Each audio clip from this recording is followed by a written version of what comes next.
عمران خان کے بیان پر پاک فوج کا شدید رد عمل۔ ISPR کا کہنا ہے کہ نازک وقت میں پاک فوج کی سینئر قیادت کو متنازع بنانے کی کوشش انتہائی افسوسناک ہے۔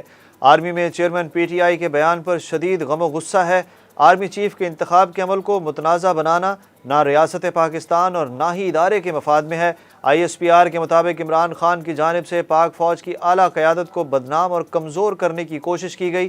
آرمی چیف کی تقرری پر تنازعات کو ہوا دینے والے سیاستدان کا بیان مایوس کن ہے۔ پاک فوج عوام کی سلامتی اور تحفظ کے لیے جانیں دے رہی ہے۔ ISPR کی جانب سے مزید کہا گیا کہ پاک فوج کی سینئر قیادت کی اہلیت اور حب الوطنی دہائیوں پر محیط بے داغ شاندار عسکری خدمات سے عیاں ہے۔ پاک فوج آئین کی پاسداری کے لیے اپنے عزم کا اعادہ کرتی ہے۔ آرمی چیف کی تعیناتی کا آئین میں واضح طریقہ کار موجود ہے۔ حکومتی اتحاد میں شامل جماعتوں کی عمران خان کے بیان کی مذمت۔ مشترکہ بیان میں کہا کہ قوم سیلاب سے، جبکہ عمران خان مسلح افواج سمیت قومی اداروں اور عوام سے لڑ رہے ہیں اور اداروں پر سنگین بہتان تراشی کر رہے ہیں۔ حکومتی اتحادی جماعتوں نے کہا کہ بہتان تراشی کا مقصد معاشی بحالی کے عمل کو متاثر کر کے پاکستان کو سری لنکا بنانا، عوام کو فوج سے لڑانا اور رینک اینڈ فائل میں تصادم کی راہ ہموار کرنا ہے۔ مسلح افواج سمیت قومی اداروں اور ان کی قیادت کے آئینی احترام کو ہرگز متاثر نہیں ہونے دیں گے۔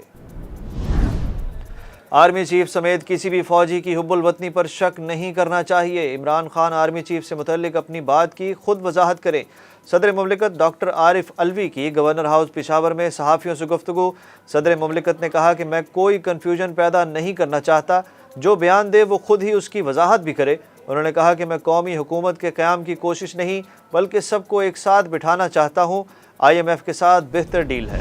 نئے آرمی چیف کی تقرری کس بنیاد پر ہو سکتی ہے؟ خواجہ آصف نے بتا دیا۔ وزیر دفاع خواجہ آصف کہتے ہیں پاک فوج کے سربراہ کا تقرر وزیر اعظم کا استحقاق ہے، لیکن اس حوالے سے بنیادی طور پر پاکستان آرمی اور آرمی چیف کا مشورہ اولین ترجیح ہوگی۔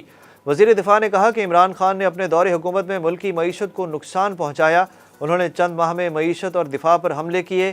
عمران خان نے افواج پاکستان کو بھی تنقید کا نشانہ بنایا۔ عمران خان نے جلسے میں آرمی چیف کے حوالے سے غلط بیانی کی۔ رہنما مسلم لیگ نون نے کہا کہ نئے آرمی چیف کی تقرری کو 3 مہینے باقی ہیں، اسے جلسے کی تقاریر کا موضوع بنانا پاکستان کے ساتھ دشمنی ہے۔ اسلام آباد ہائی کورٹ نے فیصلہ باد جلسے میں عمران خان کا بیان غیر ذمہ دارانہ قرار دے دیا۔ عمران خان کیسے کہہ سکتے ہیں کوئی آرمی چیف حب الوطن ہے یا نہیں؟ کیا افواج پاکستان سے متعلق بیان دے کر آپ ان کا مورال ڈاؤن کرنا چاہتے ہیں؟ چیف جسٹس اسلام آباد ہائی کورٹ جسٹس اطہر من اللہ کے عمران خان کی براہ راست تقریر پر پابندی کے پیمرا آرڈر کے خلاف درخواست پر سماعت کے دوران ریمارکس۔ اسلام آباد ہائی کورٹ نے پیمرا آرڈر کے خلاف عمران خان کی درخواست نمٹا دی۔ پیمرا کو سپریم کورٹ کے فیصلے کی روشنی میں تقاریر اور بیانات ریگولیٹ کرنے کا حکم دے دیا۔ سیلاب متاثرین کے لیے امداد کی رقم 28 ارب سے بڑھا کر 70 ارب روپے کرنے کا فیصلہ۔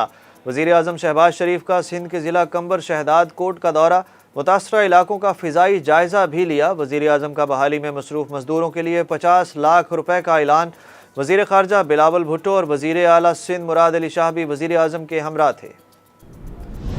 امریکی رکن کانگریس شیلا جیکسن نے سیلاب متاثرین کے لیے 30 ملین امریکی ڈالرز کی امداد کا اعلان کر دیا۔ دفتر خارجہ میں چیئرمین پاکستان پیپلز پارٹی اور وزیر خارجہ بلاول بھٹو کے ہمراہ ذرائع ابلاغ سے بات چیت کرتے ہوئے شیلا جیکسن نے کہا کہ پاکستان میں سیلاب سے ہونے والی تباہ کاریوں پر افسوس ہوا ہے۔ سیلاب متاثرین کی بحالی کے لیے ہر ممکن تعاون کی یقین دہانی کراتے ہیں۔ ہولناک سیلاب سے 24 گھنٹوں میں مزید 26 افراد جاں بحق، اموات کی تعداد 1290 ہو گئی۔ پاکستان کی سب سے بڑی منچر جھیل میں پانی کی خطرناک سطح بدستور برقرار، دباؤ کم کرنے کے لیے مزید 2 کٹ لگانے کا فیصلہ۔ سیون شریف کے متعدد دیہات زیر آب۔ بلوچستان میں سیلاب کی تباہ کاریوں کے بعد بحالی کا کام جاری۔ کوئٹہ سے چمن کے لیے ٹرین آپریشن بحال، بجلی کی فراہمی بدستور معطل ہے۔ ترکمانستان اور UAE سے سیلاب متاثرین کے لیے مزید امدادی سامان کراچی پہنچ گیا۔ برطانیہ کے نئے وزیر اعظم کے لیے فیصلہ ہو گیا۔ بھارتی نژاد رشی سوناک کو شکست دے کر لیز ٹرس برطانیہ کی نئی وزیر اعظم منتخب ہو گئیں۔ لیز ٹرس منگل کو برطانیہ کی نئی وزیر اعظم کا عہدہ سنبھالیں گی۔ ریٹرننگ افسر نے حکمران کنزرویٹو پارٹی کے نئے قائد کا اعلان کیا۔ لیز ٹرس کو 81,326 ووٹ ملے، جبکہ ان کے مد مقابل رشی سوناک 60,399 ووٹ لے سکے۔ افغانستان کے دارالحکومت کابل میں دھماکے میں 2 روسی سفارتکاروں سمیت 20 افراد ہلاک ہو گئے۔ مقامی میڈیا کے مطابق خود کش بمبار نے روسی سفارت خانے کے گیٹ پر خود کو دھماکے سے اڑا لیا۔ دھماکے کے وقت سفارت خانے میں ویزے کے حصول کے لیے لوگوں کی بڑی تعداد موجود تھی۔ سیکیورٹی فورسز نے علاقے کو گھیرے میں لے کر تحقیقات شروع کر دیں۔ روپے کی قدر میں کمی، اوپن مارکیٹ میں ڈالر 7 روپے مہنگا ہو گیا۔ اوپن مارکیٹ میں ڈالر کی قیمت 232 روپے ہو گئی۔ انٹر بینک میں بھی ڈالر کی قدر میں 88 پیسے اضافہ ہوا۔ کاروبار کے اختتام پر ڈالر کی قیمت 219 روپے 86 پیسے رہی۔